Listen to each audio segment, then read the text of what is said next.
Hi, this is Max Myrick, General Manager of DC Radio 96.3 HD4, DCRadio.gov, in DC for DC.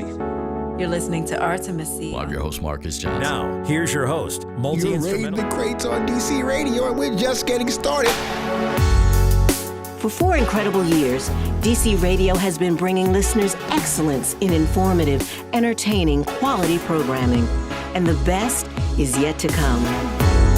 This is DC Radio 4 and more.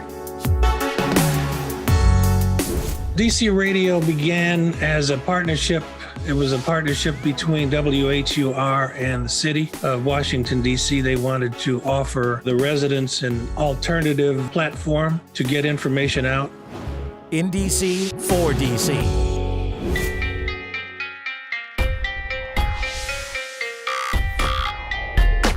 It was originally supposed to be mostly talk, information about governmental affairs, of course, what the mayor is doing, all the many things she's got going on, what was happening with city council.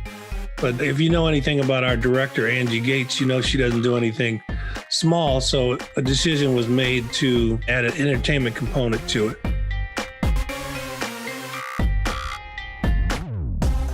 First, we had to build the studios and get the equipment. And once we built the studio and got the equipment, then we had to start getting entertainment programming that balanced out the talk.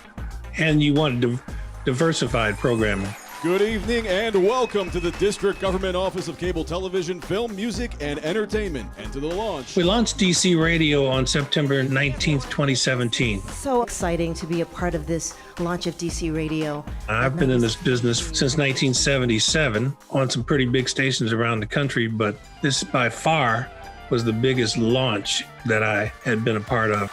DC Radio is finally here. Through our partnership with WHUR, which is a trailblazer in terms of technology, we started out with some pretty high-tech equipment.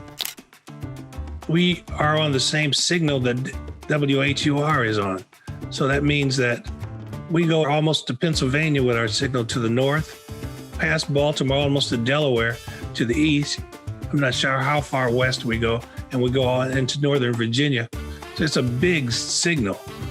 We're one of only 2 full-power FM stations owned by municipalities. So we're representing not only the agency, but we're representing the mayor, we're representing the city of Washington, D.C. In order to be relevant, in order to be competitive, you need to get your message out to wherever the audience is. So we built an app. People can listen, they can listen on demand, they can listen live in real time, and they can access our website through the app. They can leave messages for us through the app. It's a great app. In addition to audio, people are very visual.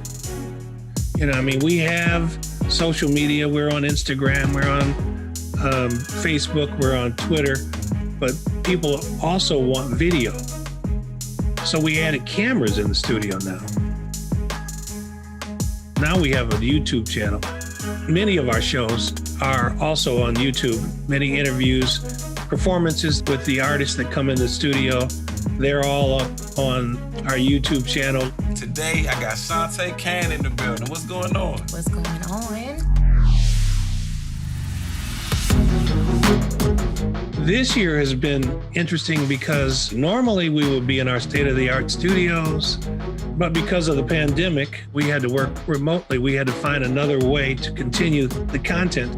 This remote technology that we're using now, even Zoom, has been around since the 80s. The pandemic just made it necessary to use it on a wide scale. We continue to get our programming every week from our hosts. We continue to produce it remotely, and we kept the station going, and we added new shows along the way.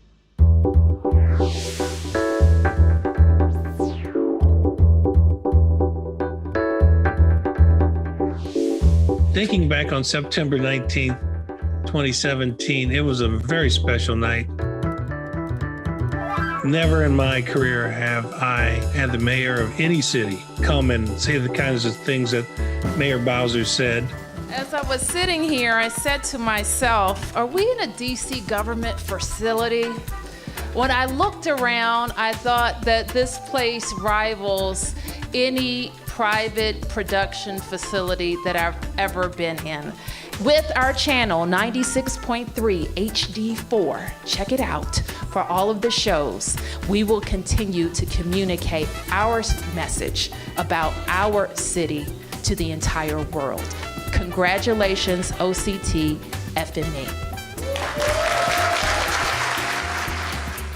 The director said, I kind of have the same outlook that Mayor Bowser has. I'll talk to her and I was like, yeah, we want to do this and it's hard, it's almost impossible.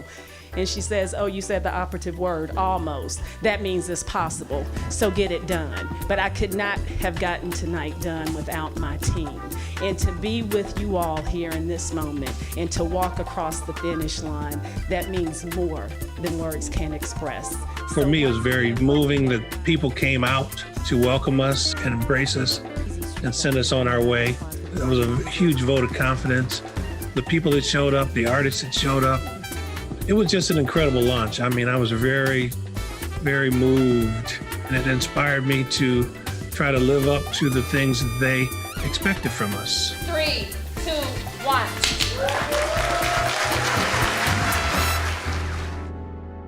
Director Gates comes from the entertainment business, and that's part of the name of the agency, the Office of Cable Television, Film, Music, and Entertainment. I come from the entertainment business.